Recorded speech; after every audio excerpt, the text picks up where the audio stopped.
Do you know much about the science behind the importance of eating fat? Well, I mean, I know it's linked to a lot of sort of brain health. You know, you probably know more than I do on this one, Jai. I know that pork fat is very high in oleic acid, which is the same thing that's high in olive oil. And so it's considered a good fat. And I always, even though I've read and learned this a million times, I always forget the polysaturated, polyunsaturated, monounsaturated. I actually mix them up and I can't remember what's good or what's bad. I just think eat everything and don't eat too much of it. So we eat fat and we're fine. Well, it's funny, I was actually speaking to a naturopath and she was talking about how the fat from pork is actually very good for neurological development and the synapses between the brains. Yeah. And most of the naturopaths or alternative health people... Is that why I get smarter every year?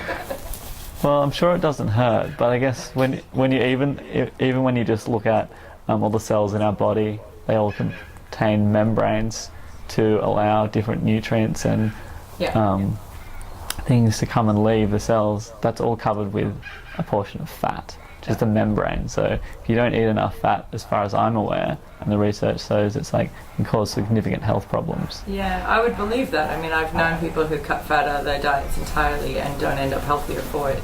So I'm not suggesting we should eat a bunch of fat in every single meal that we ever have, but we certainly eat plenty of it here, and I have a very, very healthy family. Yeah. So. Well, I think it's one of those things you have to find a balance for.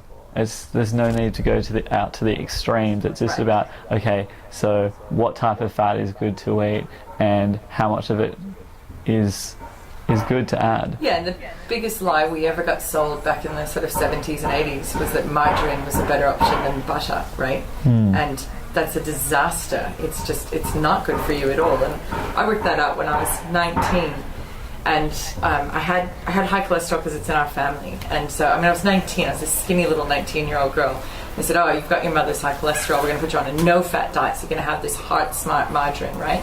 I'm like, okay, I'll try that. I didn't know much about food at the time either. I was sort of raised on industrial food. So I was like, whatever. And I started having this margarine.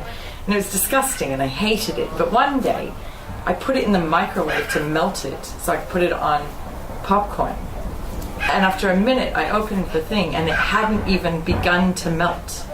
And I looked at that and went, if that won't melt in a minute in a microwave, what is it doing in my body? And I have not eaten margarine since that day. That was like one of my first awakenings that this is not good.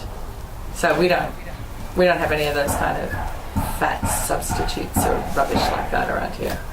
Well, if you look at... Highly processed food is always going to be worse for you than whole food, full stop. Exactly.